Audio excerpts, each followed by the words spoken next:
Okay, so this woman sent me a story, and it was in relation to an age gap story. And we are going to speak about this in terms of what could go on in these big age gap stories and the don't become a nurse and a purse cautionary tales that we speak about. Okay, so this woman, she says, like I said, I have a pretty similar story to the one I tagged you in. I'm now 37. I'm from the UK, and my husband, when I met him, was 59. I know I've long and varied bouts of successful therapy since. I met him about 12 years ago now. I was 26. So she was 26, he was 59 when she met him. I had been living in a rural area for about a year or so, following an extremely violent relationship when I met my not yet husband to be. He spent a long time convincing me that he was a good guy by conveniently coming to my rescue when I needed it, and conveniently telling me all the things I needed to hear. At that time, I'd worked my way onto a master's program with no prior degree. Okay, so right here, you see the red flags about these people with a savior complex. That could be a red flag. Also, the whole being a good guy thing could be a red flag, especially when you're coming out of a bad situation. Your spidey senses might not be aware of what is going on. Okay, so she's working her way into this master's degree in a prestigious college. All I needed was someone in my corner, not money. I was working and had a beautiful rented home of my own. He picked up on that unprompted and said he would do just that. Quote, I know you want to go far in life, and I've mostly had my career. He retired early and was now a chairman on the board of a private company. Within the first few weeks, he attempted to ask me to marry him. So the love bombing, he's going really fast. I said, I know what you're going to ask, and I know I'm not ready. Ask me again another time. So she's trying to slow it down. I fell pregnant a few months after this, and I was distraught. I was still at uni and began making plans to navigate that in this pregnancy. I remember, and I should have called time out when I told him I was pregnant, and he angrily went through the reasons I shouldn't keep it and blurted out, "What about me? Who is going to look after me?" So he is showing her right there that he wanted a nurse and a purse, a nurse or a purse.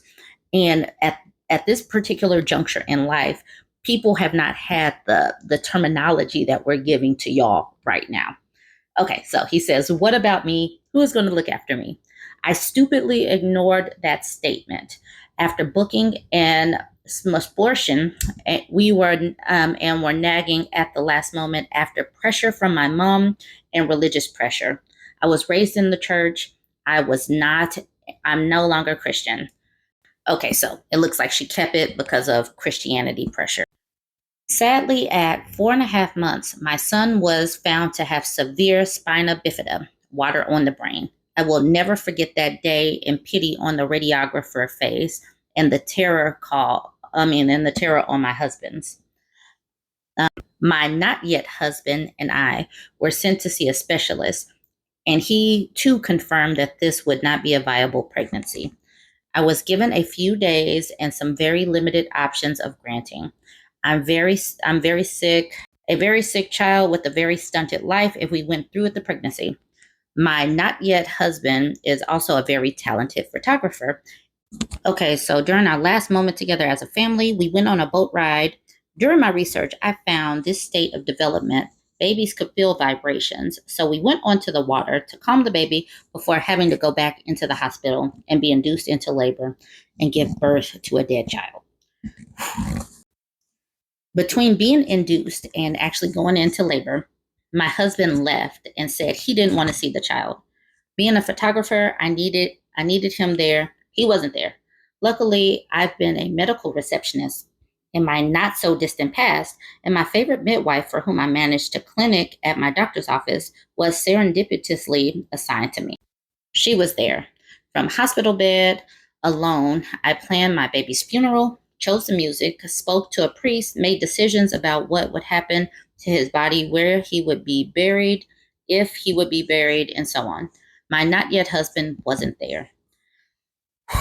When I got back from the hospital, we discussed trying again when I was better, and he said, quote, I know I'm old, but for you, I will try again. Then we made the decision to get married and do it properly. We got married in a lavish ceremony at his insistence. On my wedding day, he groped my mother and my best friend and played it off as a joke. She said, devoid of having a spine, I let it go. I can go into more detail about my wedding and the leading up to it at some other point if you like. It wasn't cake smashing. It may as well have been. Man. Prior to us getting married, I returned on immediately back to work. Having been promoted, I was exhausted. We got married in June and we finally went on a honeymoon in October. Although there had been issues before, this one knocked me for six. I'm not exactly sure what that means. During a day trip, I slipped away to buy my husband a small but expensive gift. Upon my return, he noticed I had been away and said, if you bought me a gift, you don't need to do that. We're not doing anymore. We're not doing that anymore. And throughout the entirety of our marriage, he never again bought another thing. Once he pretended to come home with a gift bag and said, I got you a gift. I opened it. It was a dead cat's ashes he picked up from the vet. He also, during the honeymoon, we were sitting in a pub and he said, I've decided. I went on to learn the last decisions made without that would drastically impact my life. She said, the last decisions made without me that would drastically impact my life would begin with, I've decided. Always in a public place with no further discussions. He said, I've decided I no longer want to have children. I am too old. He didn't ask me what I wanted to do about that. You clearly been thinking about this for a long time before we got married, and he never discussed this with me. This was the whole point of us getting married. He wanted a nurse with a purse, as you'd say. At that moment, I remember shifting ever so slightly to get up from my chair and leave. But I was so beaten down and still full of grief from the baby that I lost and buried on my own to fight back. For the next almost decade, I went down this road with this man of disrespect, erosion of my self-esteem, humiliation, and financial control. So I asked her to clarify what she was going for when she brought up that he was a photographer.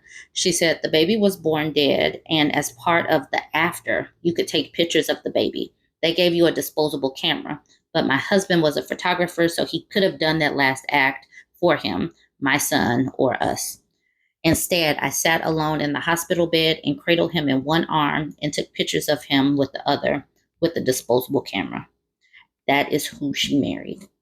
So then when she spoke about the whole no gift thing, that hit me in the feels. And she responded to my question. She said, he also said this about not saying I love you.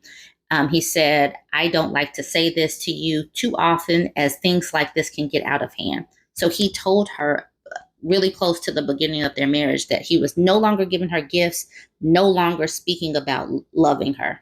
And because of all of this, she's decided to stay child free and remain this way for the rest of her life. She stayed married to this man for close to a decade. She did tell me more about this situation. I'll probably have to do a part two as this is nearing 10 minutes. But as you can see, these age gaps, he was looking for a nurse or a purse. He got that with her. And so that is how he treated her, like the help. Y'all jump in the comments. Let me know what you think. Like, comment, share.